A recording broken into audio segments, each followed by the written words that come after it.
A young pilot vanished into the mountains, and what happened 81 years later will shock you. He was just 22, barely old enough to be called a man, but already carrying the weight of a war that had swallowed Europe whole. Lieutenant Felix Hartmann was not born a soldier. He was a quiet boy from a small Bavarian village, known more for fixing radios in his father's workshop than for any military bravado. But the war needed pilots, and Felix had the rare combination of steady nerves and flawless spatial awareness. By 1944, he was flying reconnaissance missions over the Alps, photographing Allied movements and reporting weather patterns that could make or break entire operations. On the morning of October 9, 1944, Felix climbed into his Messerschmitt Bf 109 for what should have been a routine flight. His orders were simple: take off from Innsbruck, cross the Brenner Pass, document rail activity, and return before nightfall. Mechanics remembered him joking that he would be back in time for hot soup. He was not the type to fear the mountains. He respected them, knew their moods better than most. At 10:32 in the morning, he checked in with ground control, the last confirmed communication of his life.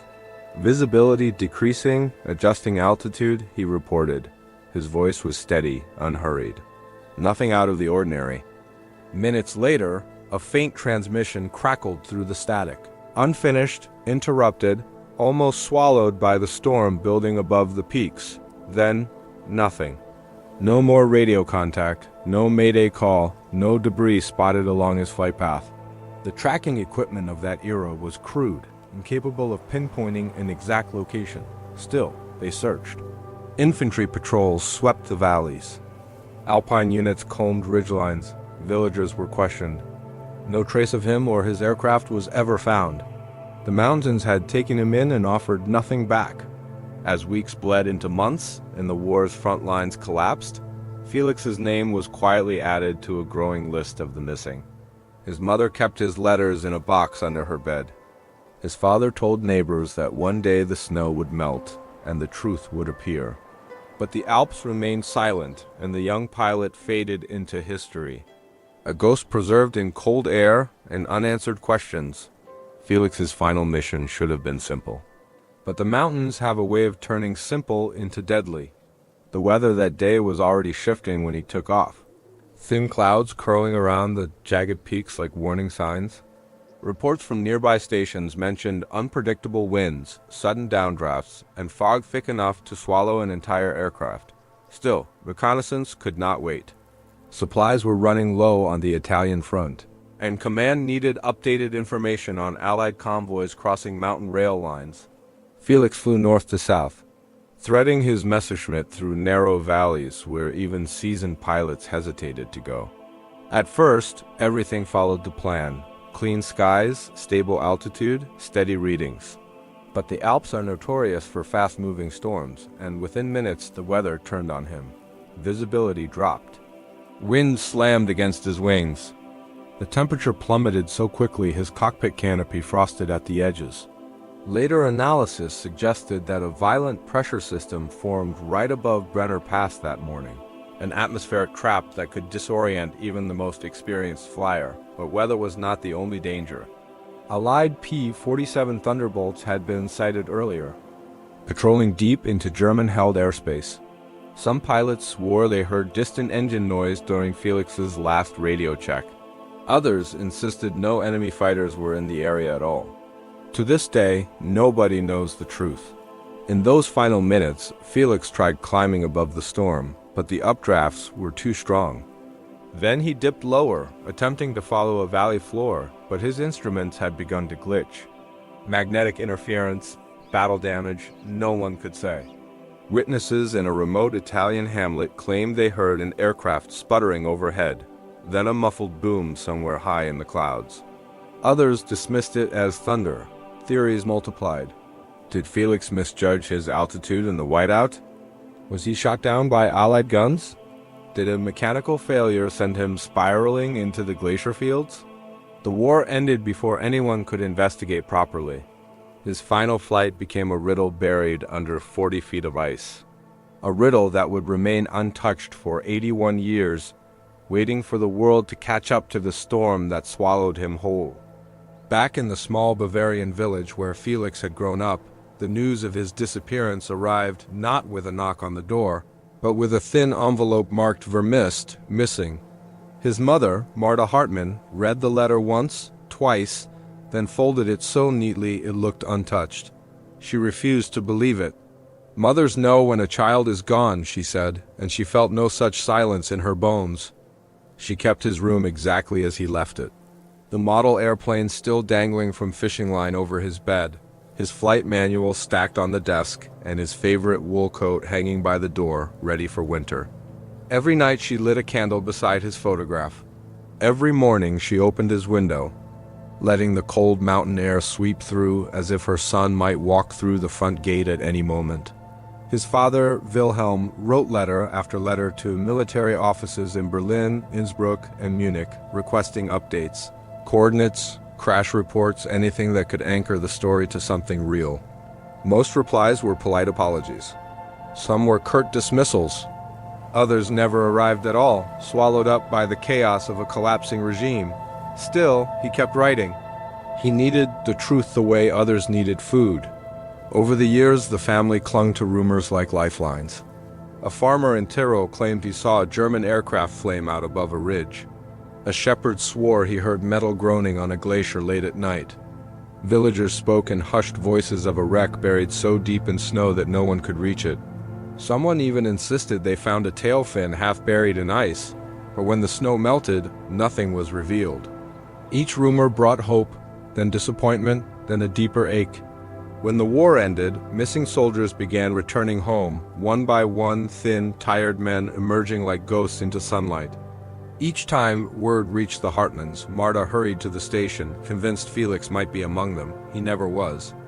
Yet she kept watching the road, kept listening for his footsteps on the gravel path. Decades passed. The world moved forward, but the Hartmann family remained anchored to a single question. Where had the mountains taken their son? And why did the Alps keep their secrets so fiercely? In the first fragile years after the war, when Europe was still patching itself together, small military recovery teams continued to search for missing aircraft. Felix's case, though already fading in official files, drew a handful of pilots and officers who refused to let it go.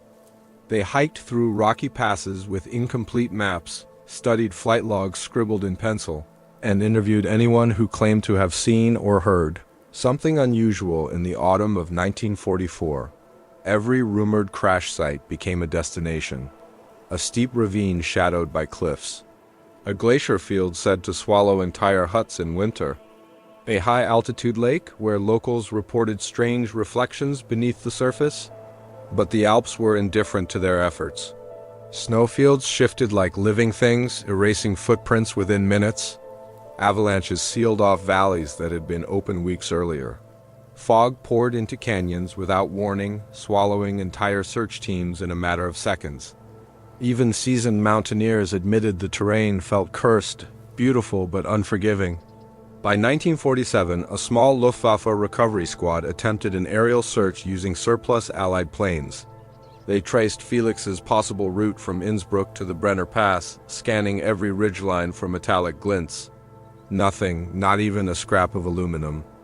The mountain winds were so violent the pilots aborted the mission early, convinced any wreckage was buried far beneath ice or pulverized against the rock. Another expedition in 1951, this one using local guides, pushed deeper into remote territory, following a theory that Felix may have drifted west in the storm. The team returned after only 3 days, shaken by rockfalls and a near-fatal crevasse collapse. Their official report stated the terrain was unsuitable for safe passage and unlikely to yield conclusive findings. Unofficially, they admitted they were simply terrified of the mountains. As Europe shifted into the Cold War, priorities changed. Military budgets shrank. Records were boxed up and sent to archives. Missing pilots, including Felix, became footnotes in a war that everyone wanted desperately to forget. In 1957, the case was formally closed, stamped with a single line that felt like a betrayal. Unsolved wartime loss? No further action recommended? The mountains kept their silence. The world stopped searching. And somewhere high in the Alps, Beneath decades of snow and stone, the truth waited undisturbed, unseen, and unwilling to remain hidden forever. As the decades rolled on and the war faded from memory, the Alps kept offering small, unsettling hints, just enough to stir old ghosts but never enough to solve them. Shepherds tending flocks high above the tree line spoke of metallic flashes on distant cliffs. Brief glints of sunlight hitting something unnatural before vanishing behind the shifting clouds. Some dismissed them as tricks of the light. Others swore they saw the reflection of curved fuselage buried in rock. Stories passed between families like heirlooms. A hunter claimed he once spotted a wing tip jutting from a glacier, only to watch an avalanche swallow it moments later. A pair of hikers insisted they heard a hollow rumble beneath their feet, as if something large and metallic was shifting deep inside the ice. Rumors grew stranger over time.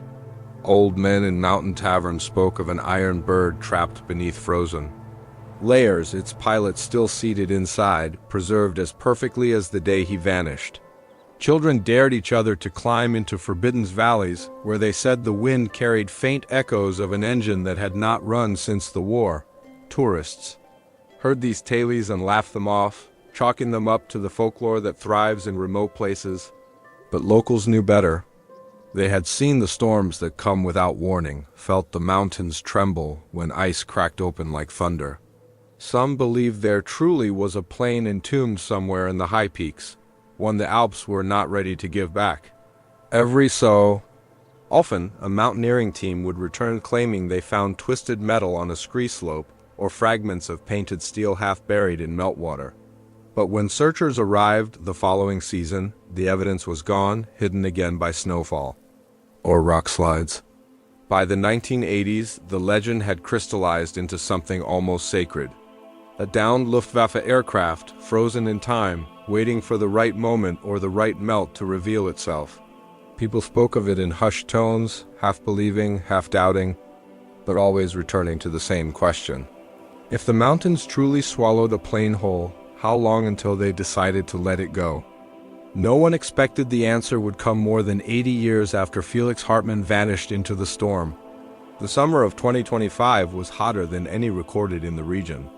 Glaciers shrank at an alarming rate, exposing ridges and crevasses that had not seen sunlight in centuries. Restrictions were put in place to keep hikers away from unstable zones. But curiosity does not always follow rules. On August 14th, a 41-year-old mountaineer named Jonas Keller veered off an approved trail, drawn toward an unfamiliar opening in the ice where meltwater carved a narrow path down the slope. Jonas was not looking for anything, just exploring, enjoying the rare warmth at high altitude. But as he climbed along the thinning glacier wall, something caught his eye. A shape, hard, angular, out of place in a world defined by stone and ice. At first, he assumed it was modern debris, maybe from a recent helicopter rescue or a lost piece of mountaineering equipment. But the closer he got, the more unsettling it became. A sheet of metal protruded from blue ice, its edges worn smooth by decades of pressure. Jonas brushed away frost with his glove and froze. Beneath the ice was paint, faded, chipped, but unmistakable. A black cross outlined in white. The Balkan Crews, the Luftwaffe insignia. His stomach dropped. This was not modern. This was not even recent. This was history, the kind people whispered about, but never truly believed. Jonas backed away, his breath shaking in the thin air. Embedded in the ice, he could now see more. Part of a wing, a shattered canopy, and worst of all, the faint silhouette of a cockpit frame. He stumbled back down the ridge, slipping on loose gravel, desperate to find cell service. When he finally reached authorities, his voice trembled as he explained what he had seen. Within hours, the area was sealed off. Helicopters circled overhead, experts were flown in. And in that instant, the legend stopped being a rumor. For the first time in 81 years, the mountains had released their secret.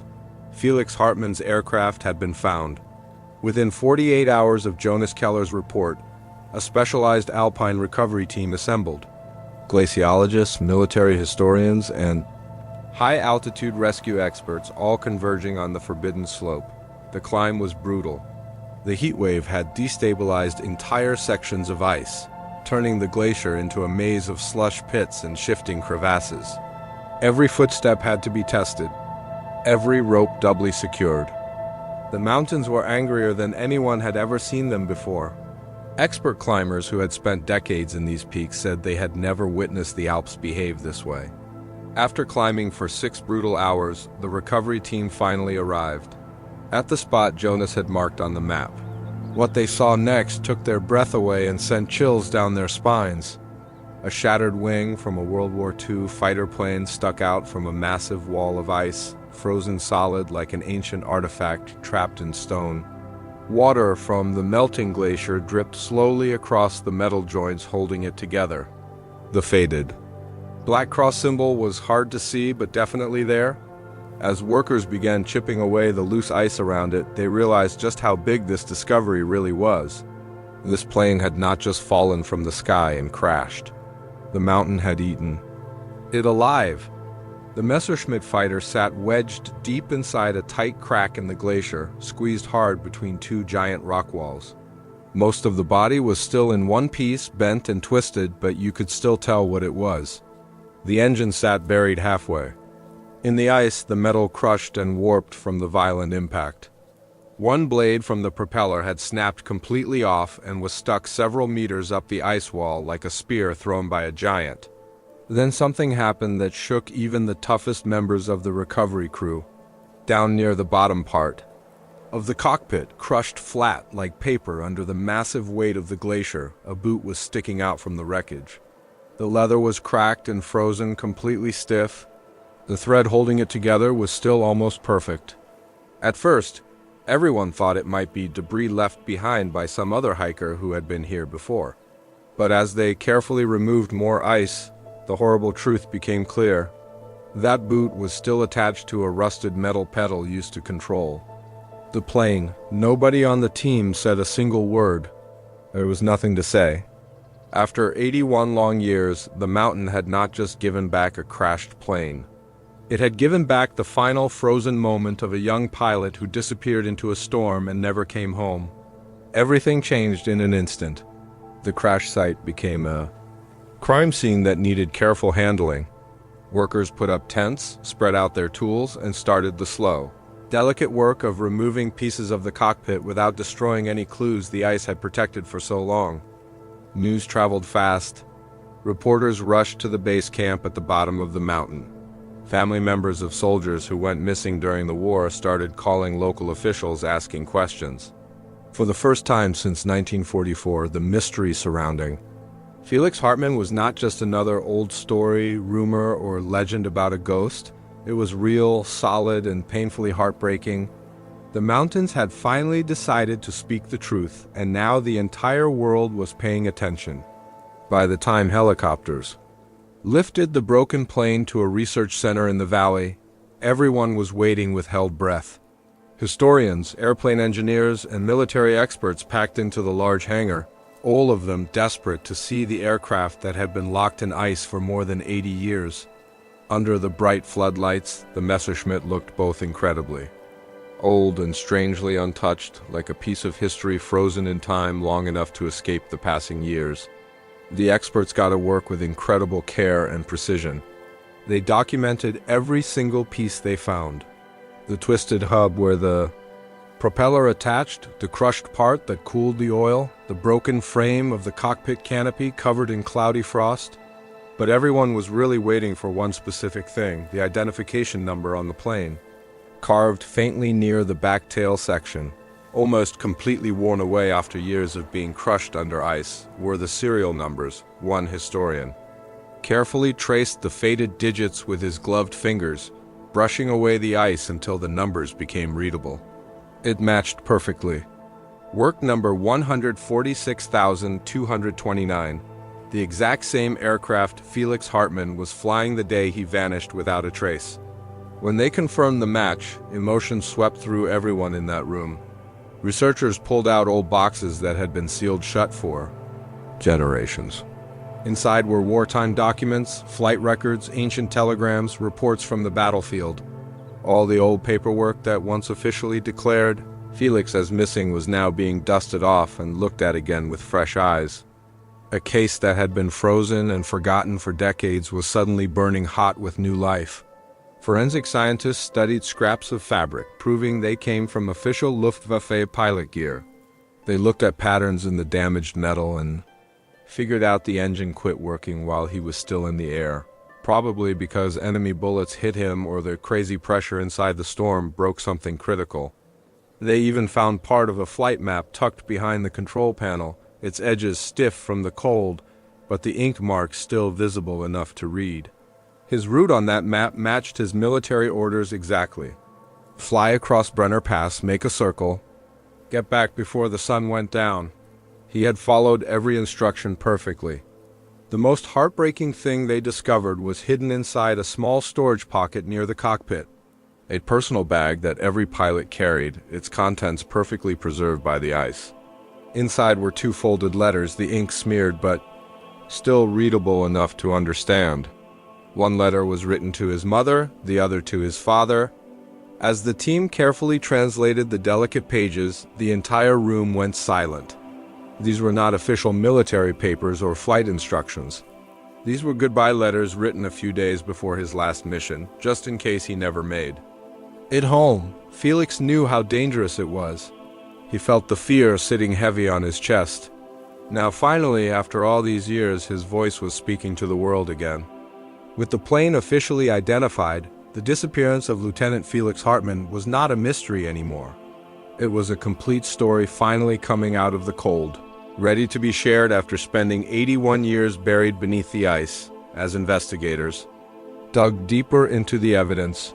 What started as a simple plane recovery quickly turned into something much more complicated and shocking. Underneath the layers of ice, rust, and crumpled aluminum, the Messerschmitt was hiding secrets that the war never officially recorded. Secrets that completely changed what everyone thought happened on Felix's final mission. The first major clue showed up on the outside of the plane.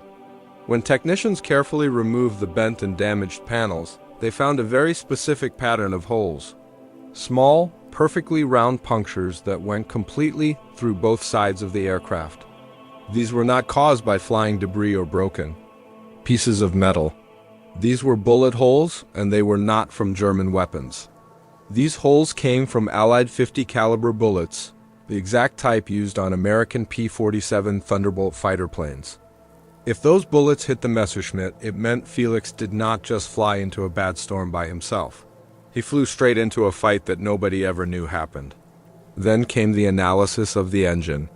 The Daimler-Benz DB605 motor was frozen, completely solid but amazingly well preserved. As they carefully thought it out and examined the inside parts, metal experts discovered terrible damage inside the engine cylinders. Something made the engine seize up and stop working while he was still flying, but it was not because of the cold weather. The cracks and breaks were sharp, violent, and uneven, matching exactly what happens when an engine suddenly runs out of oil. A bullet must have torn open an oil line or punched a hole in the tank. The engine probably kept running for about 2 minutes before it locked up completely and died. Just long enough for Felix to realize he was in serious trouble. Not nearly long enough for him to find a way to escape.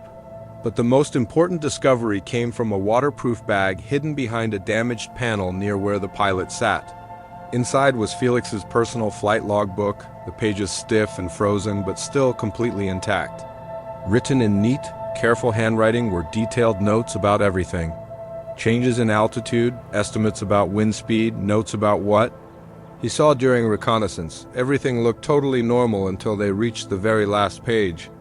Under the date of his final flight, a quick, messy line was scratched across the bottom. Unbekanntes Flugzeug Anflug schnell, which means unknown aircraft approaching fast.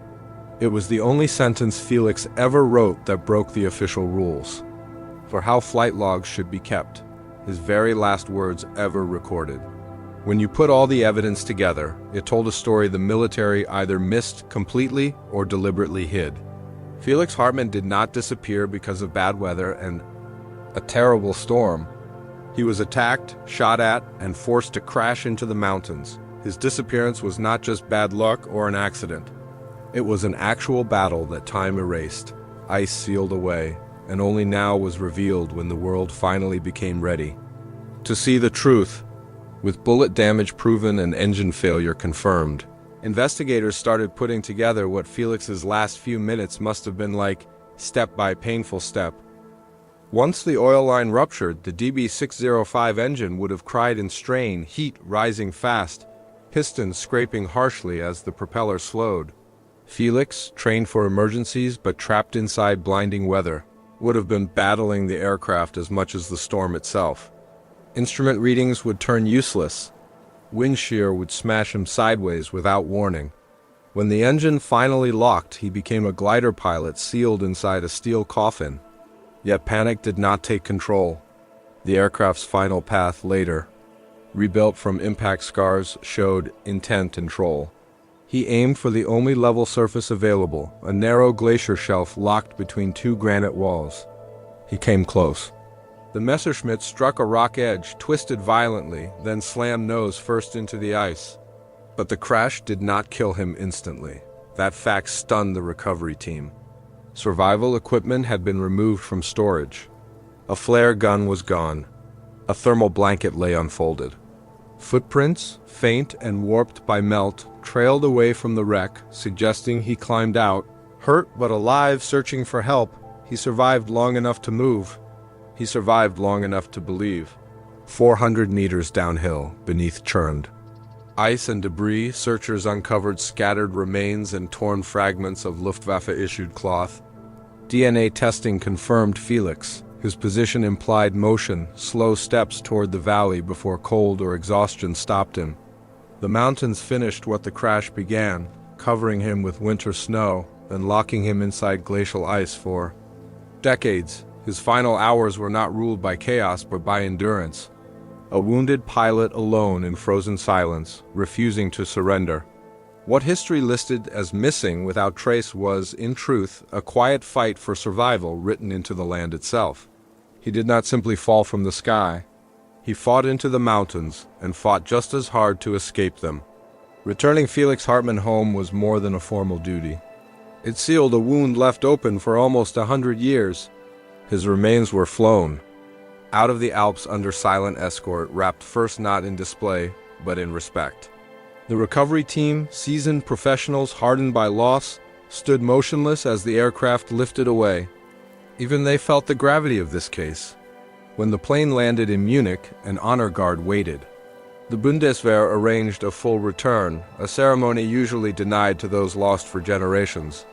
A casket covered by the German flag crossed the runway, as a single bugle released a slow, fragile note. Elderly men, some once soldiers themselves, raised trembling hands in salute. A few had served in Felix's unit. Others simply remembered a generation that vanished into war and never returned. Felix's remaining family gathered nearby, distant relatives, grandchildren of siblings, people raised on stories spoken softly. None had known him, yet all felt the weight of connection. His portrait, once fading on a farmhouse wall, now appeared, sharp and clear on a memorial display. His letters, recovered from a cockpit pouch, were read aloud by a family member whose voice shook. His parents were long dead, but their question was finally answered. 8 decades late, but answered all the same. Military records were amended, removing the cold mark of missing without trace, replaced with killed in action recovered. His name was carved into memorials in Germany and Austria, among thousands of others, but now with a story attached, one no longer lost. Schools in his village began teaching his account during history lessons. Newspapers printed features about the pilot found in ice. For a brief time, Felix Hartmann stood as a symbol for countless young men whose lives were cut short by a war that consumed an entire generation. After 81 years, he was no longer a drifting ghost in the mountains. He was home. He was known. He was finally at rest. Even after the ceremonies ended and his story settled into public memory, one question lingered like a long shadow over the peaks. How many secrets were the Alps still holding beneath the ice? His discovery rippled through the mountaineering world, pushing researchers to recheck old charts, forgotten reports, and unverified wartime claims. As melting ice revealed his Messerschmitt, experts warned other wrecks, German, American, British, could also lie frozen, waiting only for the ice to pull back slightly. For the first time, many realized the mountains had been recording history layer by layer for generations. Historians began counting aircraft still missing in the region, dozens of them, each tied to an unfinished story. Who else vanished in storm-filled passes? Who else fought battles never logged? Who else rested silently under frozen ground, their last moments sealed in a natural vault only time could unlock? And more disturbing still, how many families spent entire lives waiting for answers that would surface only when ice chose to let them go? But the coldest truth was not just what the Alps hid. It was why they revealed it now. Scientists pointed to the extreme heat wave of 2025, shrinking glaciers, widening cracks once sealed for centuries. Without the fast melt, Felix's aircraft might have stayed hidden another century or forever. Climate change achieved what war, search parties, and records never could. It uncovered the past, Felix's final descent, his attempt to survive, his lonely struggle across frozen ground had been preserved with unsettling clarity. Time had not erased it. Time had guarded it, locking his story in ice, as if the mountains themselves understood its weight.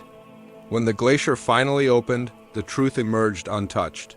The Alps guarded his last chapter for 81 years. They waited until the world was ready to hear it. And now that it has been told, one reality remains.